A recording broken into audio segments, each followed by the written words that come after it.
Hi guys, recently I was printing some gas canisters out for a different project, and I thought these ones looked like little beer kegs, so I made them a pallet to go on. I had such a good time at making this pallet, I got a little bit addicted and I made another one, and they're really fun and easy to make. So in this video I'm going to show you how it was done. Gruffy Crow.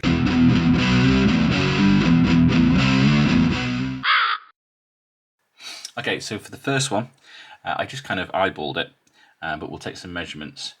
But it was, yeah, as I said, dead easy. All you need is a few of these sort of drink stirrers. You can get these in bulk off eBay pretty cheap, or you can get them from sort of coffee shops and stuff.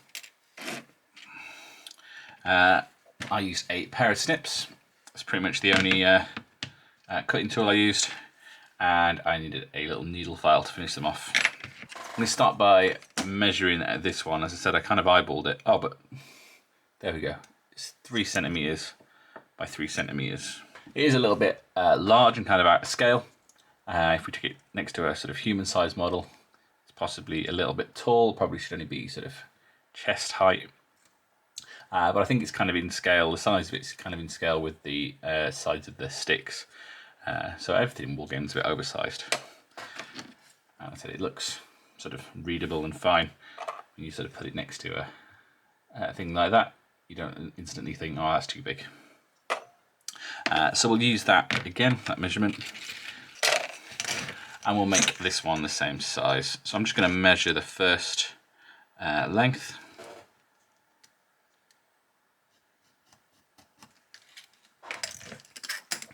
I'm just going to use my snips. These are some older snips that I only use for sort of rough work now. These aren't my finest plastic snips or anything.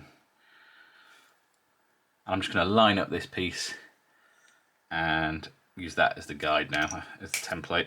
And you need 9 of these longer bits. I also didn't have anything sort of thick enough to use for these bits, but as you can see, I actually just made them out of layers of the same sticks.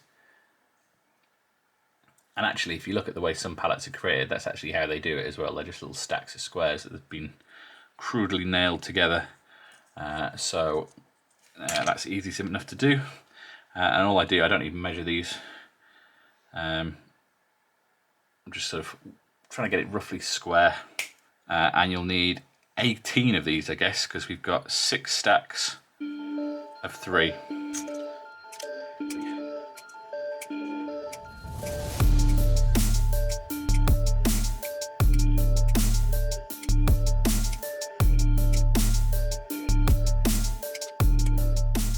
Oh, one thing we missed off the required things list is some super glue as well.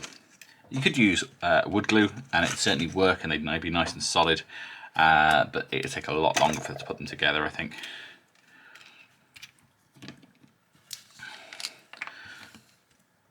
So I'm going to start and I'm just going to put a dab of glue on each end. And you really don't need too much. I'm going to try and get this to be a right angle near as I can.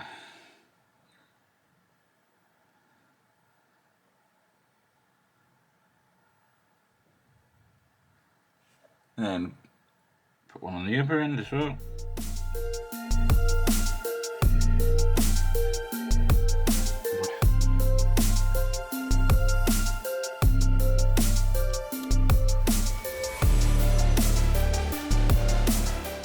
And I won't read too much, things are a little bit uneven. This one's a bit of a mess because we're going to do a little bit of tidying and things like the gaps and stuff. I mean, pallets out there, especially cheap ones, certainly aren't made to any particularly good and accurate standard. So next up we need the little feet. So I'm going to start with 1, 2, 3 dabs. I'm just going to do one side at a time. And I'm laying these all the same way, so where the cuts are is the gaps between. So we've got the flattest side facing outwards. I found that was the best way.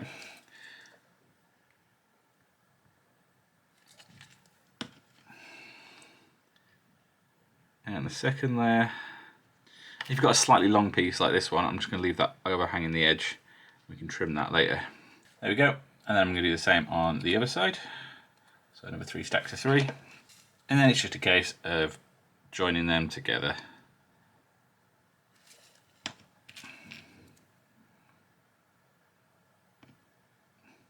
and try and keep this one in line with the one on the top.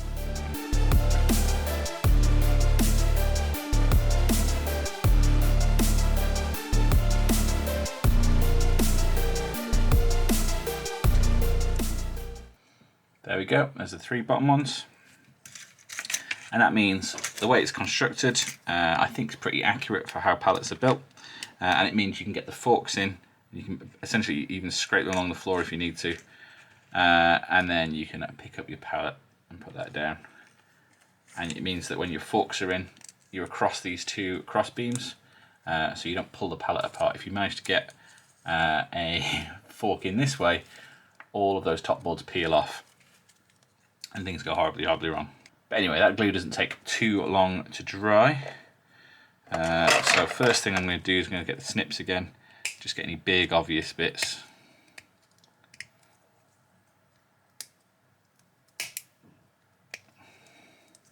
And then I'm going to get my file. I'm just going to take down the edges of those blocks mostly. You could even use something like this emery board for the outside bits.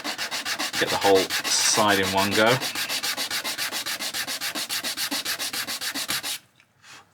I guess, or even sandpaper or anything, I guess. I'm going to do the insides of all those sections as well. You'll need the file for in here if you want to do inside. Depends how much work. As I said, some of these things are quite crudely built, so there's no point cleaning them up too much. I think if you wanted to add a few more sort of points, you could put some little, just use anything sharp, put some nail points in. And if you've got quite tightly sort of bound wood, you could always stick some score marks across it, sort of rough that up a bit if you wanted to bring out more of that wood texture. I've seen people use like wire brushes and stuff, just to make a few more lines, but that's fine with me. And obviously I painted this one blue. I don't know if you've seen blue pallets before. I think they're normally CHEP pallets and they have a deposit on them. I don't know too much about pallets. But I think that looks like quite a cool colour. And it's easy to sort of replicate a sort of dirty blue. Well, let's see if we can replicate a more sort of generic palette coloured palette. I mean, you could always just leave them bare, I guess, because I mean, it's definitely wood coloured because it's made of wood. Okay, I've started with a grey primer. I'm going with some Zandri dust. But yeah, I'll start with an all over coat of that. And then I'll give them a Earthshade wash, I think. Okay, I accidentally used Nuln Oil rather than Agrax Earthshade, but we've got the effect that I want, but they have got a little bit shiny. But we're going to knock off a bit of that shine and bring out the original Zandri dust colours. This is going to be a proper dry brush with paint straight out of the pot because I'm a heathen. There we go, something like that, a bit rough and ready. So we're taking it from sort of flat colour to a couple of colours. And some of the sort of inaccuracies that we had when we put it together are sort of lending itself to the model now. And then I've got a bit of this Mammoth White base, which is like an ivory colour. I'm going to kind of do that while it's all still wet, mix that in. But also I'm going to make sure this is a proper genuine dry brush and just try and catch some of these edges.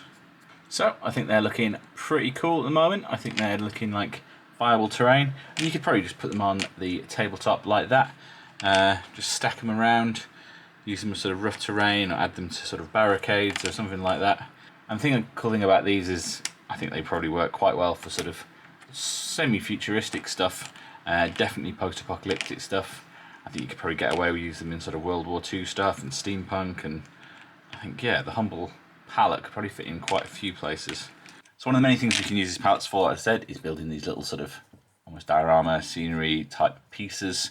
So while I was getting these ready, I went to my printer and I ran out a whole bunch of beer kegs. This is just a free file off Thingiverse, roughly scaled to the sort of right sort of size for a beer keg for 28mm. And I had a look at some of these images online, and I'm going to try and build a little stack of beer kegs. As you can see, I've painted all the bits before, because the problem I had with this one was painting inside the gaps. So that's 6 on, and then I'm going to go for a second stack. And there we have it. There's a double stack of kegs. Makes a line of sight blocking bit of terrain. And I think I quite like my cheap and easy pallets. Like I said at the beginning, absolutely the cheapest thing I've made in ages. I mean, essentially for me, free, because I already had the sticks, the glue, the snips and files and everything. And I think these are things that you'll find on most hobbyists' desks. And they're a bit of fun to put together. And you could make loads of them quite easily, I think. So I'd recommend giving it a go, and let me know how you get on in the Discord. And that's all for this video. Please let me know what you thought down in the comments. Maybe subscribe for more. And as ever, thanks for watching. Bye.